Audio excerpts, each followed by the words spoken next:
여러분 반갑습니다. 초보사장TV의 초보사장입니다. 간이가세자가 낫냐 일반 가세자가 낫냐, 주변 사장님들한테 물어보면 꼭 이런 사장님들이 있을 거예요. 무조건 간이가세자가 답이다. 일반 가세자로 내면 답이 없다. 세금 다 때려 맞는다.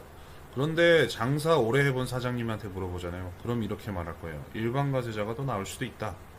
저도 장사를 하면서 느낀 게 있습니다. 일반 가세자가 간이가세자보다 훨씬 유리할 수 있는 상황도 있는 거예요. 그래서 오늘은 간이가세자와 일반 가세자의 장단점, 그리고 나한테 어떤 방식이 유리할지 정확하게 한번 비교해 보겠습니다. 다른 채널 보니까 사업자별로 부가세 계산하는 방법까지는 안 알려주시던데, 제 영상은 그것까지 다 포함한 영상이에요. 그러니까 이 영상만 보시더라도 어떤 것을 선택하셔야 될지 확실하게 판단 가능하십니다. 게다가 마지막에 꿀팁까지 나오니까 사업자 등록 고려 중이신 분들은 꼭 끝까지 시청해 주시기 바랍니다. 일단 간이가세자 기준부터 정확히 아셔야 됩니다. 우선 간이가세자는 연매출이 1억 400만원 미만인 개인사업자만 해당됩니다. 그리고 이 중에서도 연매출 4,800만원 미만이면 부가세를 아예 안 내도 됩니다. 이게 간이가세자 혜택 중에 가장 큽니다. 그래서 매출이 작을 걸로 예상되는 소규모 창업자라면 간이가세자가 굉장히 유리하겠죠. 그런데 간이가세자에도 맹점이 있죠. 간이가세자가 무조건 유리한 건 아닙니다. 대표적으로 매입세액 공제가 거의 안 된다는 점이 있죠. 예를 들어 음식점 업종의 경우 업종별 부가가치율은 15%, 부가세 기본세율은 10%, 두 개를 곱해서 1.5%인데 이걸 매출에 곱하면 됩니다. 매입세액 공제는 공급대가의 0.5%만 인정되니까 매입에 곱하면 됩니다. 실제 계산해 볼게요. 매출이 5천만 원, 매입이 2천만 원이다. 그럼 납부할 부가세는 5천만 원에 15% 곱하기 10%, 그리고 2천만 원에서 0.5% 곱한 거를 빼면 되겠죠.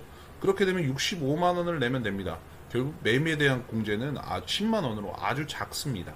일반 가세자의 경우에는 이제 간단하게 매출세액 10%에서 매입세액 10%를 공제하는 구조입니다. 매출 5천만이다. 세금 500만원 발생하고, 매입 2천만원이다. 세금 200만원 공제 가능합니다. 납부세액은 500에서 200은 300만원이죠. 이렇게 보면은 무조건 간이사업자가 유리할 것 같다는 생각도 드는데, 그런데 창업비용을 생각해 보셔야 됩니다. 직접 계산해 볼게요. 두 가지 상황으로 시뮬레이션 돌려보겠습니다. 연매출이 1억이에요. 연매입비용은 5천만원입니다. 창업비용은 5천만원이에요. 그렇게 되면은 간이가세자 기준으로는 1억 곱하기 15% 곱하기 10% 150만원이 되고요. 매입공제 1억 곱하기 0.5% 하면 50만원입니다. 납부세액은 100만원입니다. 일반 가세자는 이렇게 계산해야죠. 1억 곱하기 10%, 그리고 5천에다가 5천 더한 1억 곱하기 10% 똑같죠. 그럼 1000만원이 됩니다. 납부세액은 0원이 됩니다. 일반 가세자가 유리하게 되는 거죠. 시나리오 2번 한번 가보겠습니다. 연매출 1억이고 연매입이 5천이고 창업비용은 2천 정도밖에 안 들었어요. 그러면 똑같이 매출세액은 150이고 매입공제는 35만원이 되겠죠. 납부세액은 115만원입니다. 근데 일반 가세자 경우에는 납부세액이 300만원이 되겠죠. 간이가세자가 유리한 경우가 되겠죠. 정리해보자면 초기 투자가 크고 매출 대비 매입 비중이 크다. 그러면 일반 가세자가 유리합니다.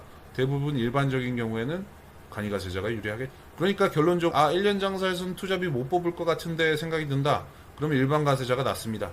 어찌됐건 사업자 내시기 전에 꼭 이렇게 매출, 매입, 초기 투자 비용 간단하게 시뮬레이션 돌려보시고 간이 일반 선택하시는 게 좋습니다. 그런데 이렇게 매출, 매입, 투자 비용 계산해 보시려면 상권 분석이 되고 나아가서 경쟁사 분석이 되어 있는 상태셔야 됩니까? 이 상권에서 내가 이걸 팔면 매출이 얼마가 나올 거고 원가는 얼마나 나갈 거다, 인테리어는 얼마가 들 거다, 이런 게 다 계산이 돼 있으셔야 된다는 말씀입니다. 그런데 솔직히 창업 전에 이렇게 제대로 상권 분석하셔서 그 바탕으로 경쟁사 분석도 하시고 매매출 계산해 보시는 초보분들 몇이나 됩니까? 그런 것 할 줄 아시면 이미 초보가 아니겠죠. 혼자 하시기 어려우시면은 제가 상권 분석 영상 올려놓은 것 고정 댓글에 링크 걸어둘 테니까요. 그거 참고하셔서 상권 분석 꼭 하시고 실패하지 않는 창업하시기 바랍니다. 여기서 꿀팁 하나 더 드리겠습니다. 내가 연매출이 1억 400은 훌쩍 넘을 것 같은데 당연히 일반으로 내야지, 이런 분들 계시죠. 절대 그렇게 단순하게 판단하면 안 됩니다. 연매출이 1억 400을 넘더라도 그해 말까지는 간이가 유지가 됩니다. 그리고 다음에 7월부터 일반으로 전환이 됩니다. 예를 들어 1월에 창업했는데 그해 매출이 10억이 나와도 간이 자격은 최대 1년 6개월까지 유지가 된다는 얘기예요. 괜히 간이 혜택 포기하고 처음부터 일반으로 가는 건 너무 아쉬운 선택일 수 있습니다. 자, 창업 시점도 중요합니다. 여기서 중요한 개념이 하나 있습니다. 연환산 방식인데요. 부가세는 1년 기준이기 때문에 중간에 창업했을 경우에는 월평균 매출을 기준으로 연매출을 추정합니다. 예를 들어 12월 한 달만 장사를 해서 매출이 1000만 원이 났다. 그러면 연환산으로 들면 1억 2천으로 연매출을 간주하게 됩니다. 간이 자격이 바로 박탈되겠죠. 그리고 다음에 7월부터 일반으로 전환되겠습니다. 이렇게 보면은 간이 혜택을 오래 누리려면 연초에 창업하는 게 훨씬 유리한 상황이 되겠죠. 자, 정리하겠습니다. 간이냐 일반이냐 정답은 따로 정해져 있지 않습니다. 하지만 지금까지 말씀드린 기준을 잘 체크해 보시면 여러분의 상황에 맞는 선택을 하실 수 있을 겁니다. 뭐 간이냐 일반이냐 이렇게 따져서 사업자 등록하시고 절세하는 거 많이 중요합니다. 근데 그 전에 훨씬 더 중요한 게 있죠. 적자가 나면 안 됩니다. 그러기 위해서는 상권 분석이 엄청 중요하죠. 엉뚱한 데 창업해서 적자 나면은 맨날 이런 거 따져봐야 아무 의미 없는 일입니다. 그러니까 꼭 실패하지 않는 창업을 위해서 상권 분석 철저히 하시고 접근하시기 바랍니다. 고정 링크에 제 이전 영상 링크 걸어뒀으니까요. 혼자 하시기 힘드신 분들 제 영상 참고하셔서 상권 분석해 보시기 바랍니다.